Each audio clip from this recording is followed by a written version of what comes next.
విజయవాడలో ఉద్రిక్తత నెలకొంది. కాలు ఆపరేషన్ కోసం సన్ రైజ్ ఆసుపత్రిలో చేరిన వ్యక్తి డాక్టర్ల నిర్లక్ష్యం వల్ల మరణించాడని ఆరోపిస్తూ బంధువులు ఆందోళనకు దిగారు. ఆసుపత్రి వద్ద పెద్ద ఎత్తున నిరసనలు తెలుపుతున్నారు. బంధువులు తమకు న్యాయం చేయాలని డిమాండ్ చేస్తున్నారు. కేవలం డాక్టర్ల నిర్లక్ష్యం వల్లే ఈ దుర్ఘటన జరిగిందని వారు తీవ్ర ఆవేదన వ్యక్తం చేస్తున్నారు. ఇక ఇదే అంశానికి సంబంధించి మోర్ అప్డేట్స్ మా AP input editor Narendra live ద్వారా అందిస్తారు. నరేంద్ర, అక్కడ సిచ్యువేషన్ ఎలా ఉంది? కుటుంబ సభ్యులు ఏమంటున్నారు? కూడా ఎవరైతే ఇక్కడ కాలు ఆపరేషన్ వచ్చి కాలు గాయమైన నుంచి చనిపోయినటువంటి వ్యక్తి ఉన్నారో ఆయన తరపు కుటుంబ సభ్యులు కానీ బంధువులు కానీ పెద్ద ఎత్తున ఆందోళన చేస్తున్నారు. శవాన్ని కూడా యాజమాన్యం దొడ్డిదారిలో బయటికి పంపించేటువంటి ప్రయత్నం చేస్తున్నట్టు గొడవ మొదలైంది. అక్కడి నుంచి బంధువులంతా ఇక్కడ చేరి పెద్ద ఎత్తున ఆందోళన చేస్తూ ఉన్నారు. ఇప్పుడు మనం ఉన్నాం, మనతో పాటు వారి కుటుంబ సభ్యులు, బంధువులు, అదే విధంగా స్థానికులంతా కూడా ఇక్కడికి వచ్చి ఆందోళన కొంతమంది కూడా ఉన్నారు. వాళ్ళని దృష్టి చేద్దాం. అసలు ఎందుకు వచ్చారు పేషెంట్ ఈ ఆసుపత్రికి? అసలు ఏం జరిగింది? కాలు మామూలుగా పనికెళ్తే తిరిగిందండి. తిరిగితే దాని వల్ల హాస్పిటల్ జాయిన్ చేశారండి. జాయిన్ చేశాక డబ్బులు కొట్టమంటే చాలా పాపం వాళ్ళకుంది. అరెకరం 10 లక్షల కమ్మేశారండి. వాళ్ళ నాన్న ఉన్న ప్రదేశంలో ఎవరి దగ్గర ఇప్పుడు వాళ్ళ దగ్గరికి పంపించేసిందండి.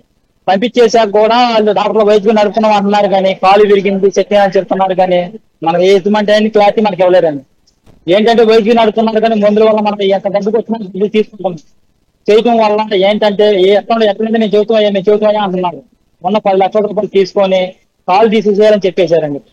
ఇన్ఫెక్షన్ వచ్చింది ఇవన్నీ చెప్పారండి. చెప్పేసినా తీసేసేయాలంటే తీసేనా మనం ఒప్పుకున్నామండి. ఒప్పుకున్న చచ్చిపోయిన మనిషి దగ్గర కూడా ఈ మనిషి చచ్చిపోయి దాదాపు రోజు అయిపోయింది. చెప్పాలి విషయం ఖచ్చితంగా చెప్పాలి. రెండింటప్పుడు కూడా ఇన్ఫెక్షన్ వచ్చింది అయ్యానంటే రెండింటప్పుడు కూడా డబ్బులు కొట్టుకున్నారు. రెండింటప్పుడు కూడా డబ్బులు కొట్టుకొని తెల్లవారు చచ్చిపోయిన చెప్తున్నారు. మనిషిని చూస్తే ఊపిపోయి ఉందండి. మనిషి అయితే రాత్రి చచ్చిపోవాలి. వాస్తవంగా చూస్తే ఊపిపోయి ఉంది. చాలా చికాకు ఉంది. మనకి వెళ్తానికి పొల్లుగా చూస్తే ఎదుగుందండి. మనిషిని చూస్తే రాత్రి చావాలి. శవాన్ని పెట్టుకొని డబ్బులు లాగేశారు. మాకున్న పొజిషన్ ఏంటంటే మేము ఆ తెల్లగా న్యాయం చేయాలని కానీ మా ఉండడానికి ఏమీ లేదండి. ఎందుకంటే ఒక కుర్రాడు కాలు పోతే కూపం చేసుకున్నాడు అంటే కాలు పోతే మనిషి బతకాల. వీళ్ళు వైద్యం చేయాల. 10 లక్షల రూపాయలు బట్టి గుంజేశారు. వాళ్ళ నాన్న కూడా అక్కడ గుర్తి అనుకుంటున్నా 10 లక్షల రూపాయలు పోయి అమ్మేశారు. రాత్రి మళ్ళీ 1 లక్ష రూపాయలు వచ్చారు. రెండింటప్పుడు కూడా కొద్ది చచ్చిపోయిన స్టేషన్ దగ్గర కూడా ట్రీట్మెంట్ జరుగుతుందని చెప్పారు. 2 గంటలలో చచ్చిపోయిందని చెప్పేసి మళ్ళీ ఇది మాకు చెప్పారండి. దానివల్ల ఏంటంటే వీళ్ళు పిల్లలకి వైద్యం చేయాల. చిన్న పిల్లలు ఏదైనా న్యాయం చేయమని మేము కోరుతున్నాం. కోరంగా మాకు ఆశ లేదు, ఇంకేమీ లేదు. ఆయన్ని వాటికి చంపేది డాక్టర్లు. వైద్యం లేనప్పుడు ఇదిగా ఆపదు ఇంకొక హాస్పిటల్ చెప్పినా వేరే హాస్పిటల్ చేసుకున్నాను ఉన్నదాన్ని అమ్ముకొని ఇంకా బాగు చేసుకున్నా ఏం జరిగేది. వీళ్ళు ఏం కాదు అని చెప్పి పిల్లలు నాశనం చేసేసారు. వీళ్ళ వల్ల అయితే ఇంకా డబ్బు తీసుకున్నారు కానీ వైద్యం నడపలా. అసలు ఎందుకు గొడవ మొదలైంది? ఎందుకు ఏం జరిగింది? దొడ్డిదారిని పైకి వెళ్ళారండి. మనలో మొత్తం కింద వస్తే 11 అయింది. పైకి వెళ్ళా మనం చూసాను అన్నారు. వెళ్తే కింద లేడండి. పైకి వెళ్ళే పాటు ఆరునే స్నేహితుడు బాగా స్నేహితుడు మీద తిరుగుతాం మేము. పైకి వెళ్తే పైన లేడు. ఏంటంటే కిందకు వచ్చేస్తుంది సామాన్. కిందకు వచ్చేస్తుంది ఇలా అడిగితే పైన ఎందుకు సామాన్ లేదా బాబు కిందకు వస్తున్నాను. దొడ్డిదారిని అంబులెన్స్ పంపిస్తే ఎక్కిస్తున్నారు. నేను బండి అక్కడ పెట్టు సరే శవం ఇంత ఎక్కిస్తున్నారు అన్నారు.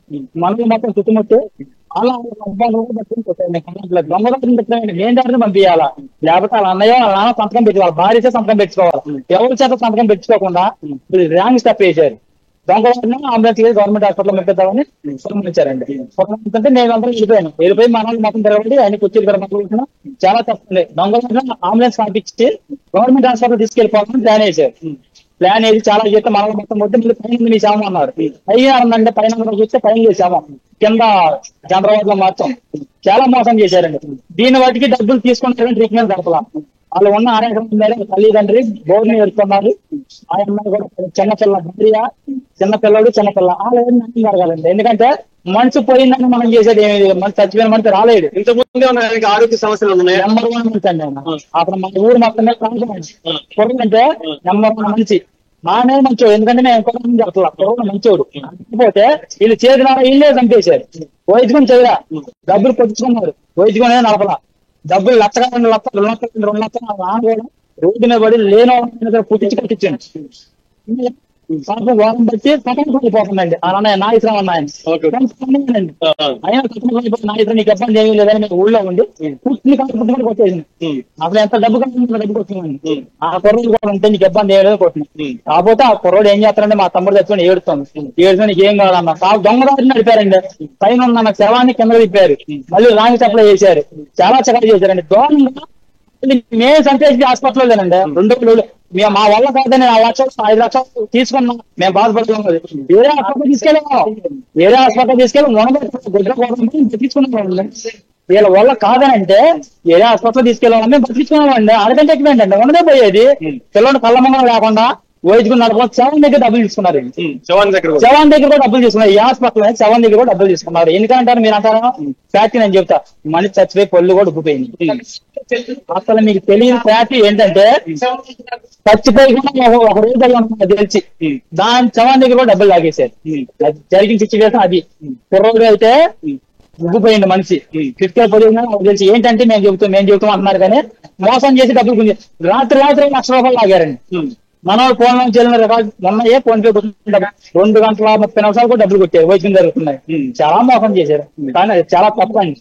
నా వల్ల కాదని అంటే వేరే హాస్పిటల్ జాయిన్ చేసుకొని ఏదో మా తప్ప మేము పడేవాళ్ళంటే ఉన్న గొడ్డు గోదాం కూడా ఇలా బతికించుకునే వాళ్ళం.